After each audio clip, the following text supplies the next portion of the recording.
welcome to 3Q, where I interview industry professionals for just 15 minutes by asking three powerful questions. I'm your host, Rachel Bogle, and joining us tonight is Chris Atlas, Executive Vice President of Urban Music and Marketing at Warner Records. Chris began his career as an intern at Tommy Boy Records, where he was quickly brought on full-time. Throughout his tenure with the label, he held a variety of titles, including, but not limited to, founder of Tommy Boy Black Label and the general manager of Urban Music Promotion. He then joined Cornerstone Promotion as VP of Urban Marketing and Radio, where he oversaw the production of monthly hip hop and R&B CDs titled the Cornerstone Mixtape. He was also involved in the execution of several strategies for some of the company's biggest clients like Sprite and Reebok. In his current role, he works to elevate the urban presence for Warner's developing roster of talent, including artists like Saweetie, NLE Choppa, and Shorty Shorty. He's also been the recipient of the Culture Creators Award and most recently found himself on Double XL Magazine's Hip Hop Heavyweights of 2022.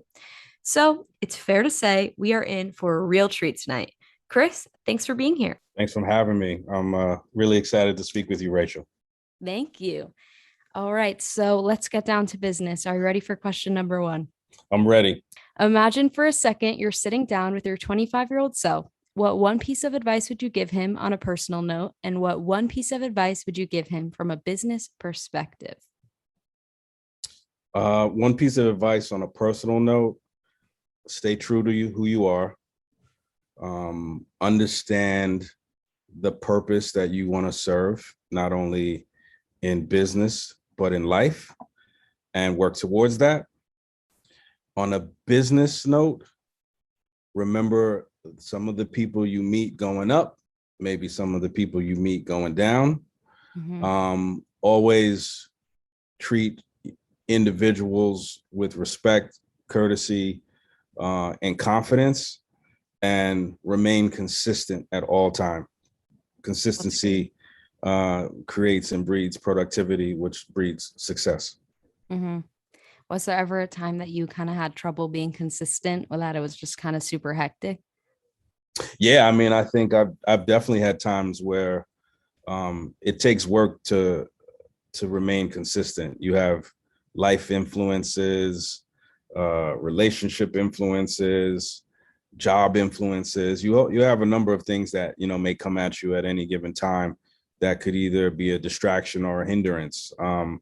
But you got to work through it. You got to persevere. You got to stay focused. And I'm always someone that has tried to be goal oriented, because without that, what am I working towards? What am I trying to accomplish? I'm not just trying to aimlessly exist.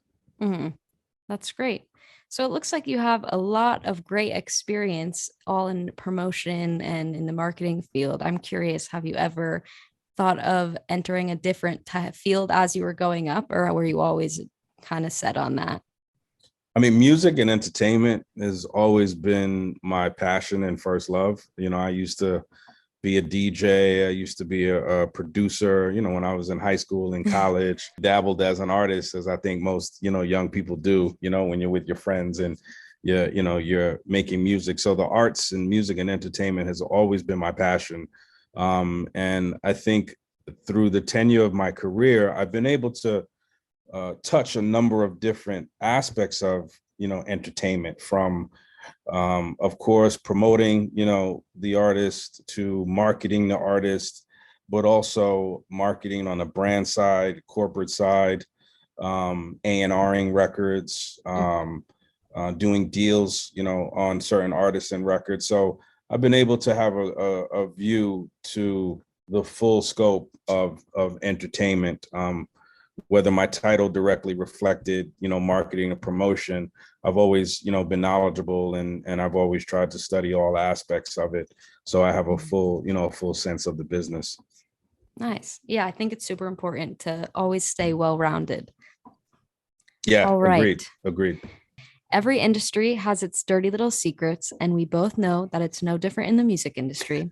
Sometimes people think that's a bad thing, but that's not always the case. Sometimes they can be good. What's one secret you would like to share with our listeners about the industry? Oh, wow, It Rachel. gets everyone. Yeah. Wow.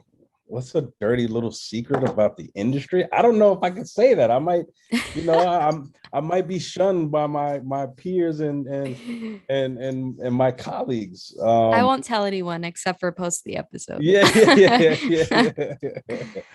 Wow. Now, when you say dirty little secret, is it relative to me, or is it just the industry in general? It can be however you take it. Well, you know what? I don't know if this is a dirty little secret, but I will say I feel like within the industry, there's really always a 6 degree of separation between individuals, artists, jobs, and opportunity. And I say that because, in my career and my tenure, I've been introduced to certain people, met certain people, work with certain people, falling out with certain people, and then it comes back around. So to me, I think that is, again, kind of reflective of, what I said earlier in terms of, being consistent and how you manage your relationships, because it truly is a small circle of individuals and people that you meet, no matter how long your career is. So it's really about how you manage the relationships that you're building within the industry. Absolutely. Think of the music industry as like Manhattan. It's like the biggest, smallest city you'll ever find. Yeah. Yep. All right. Last question. Okay. Throughout your career, I can only imagine you've been asked a lot of questions, whether for industry conferences, the media, or even a promotion. But throughout all of those interviews and all of those questions, I'll bet there was one that you've never been asked but would have liked to. So what is that question, and what would be the answer?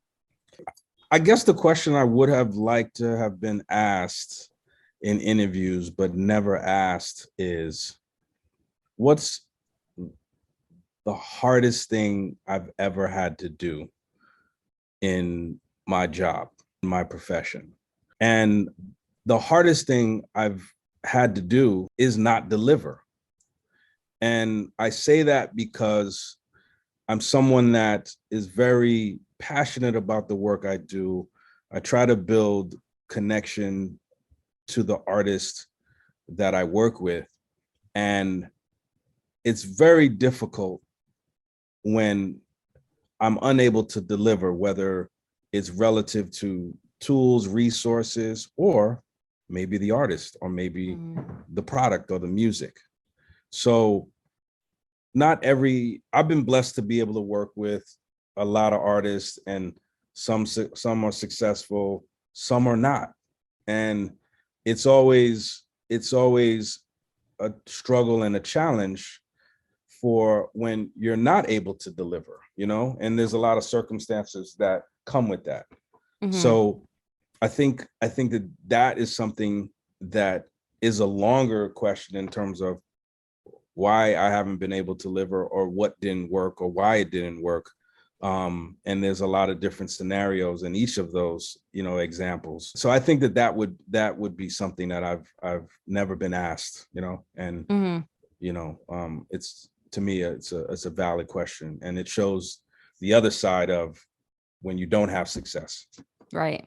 Are you thinking of a specific one that you would be willing to share? There are a few, but I'll keep those to myself. Okay. All right.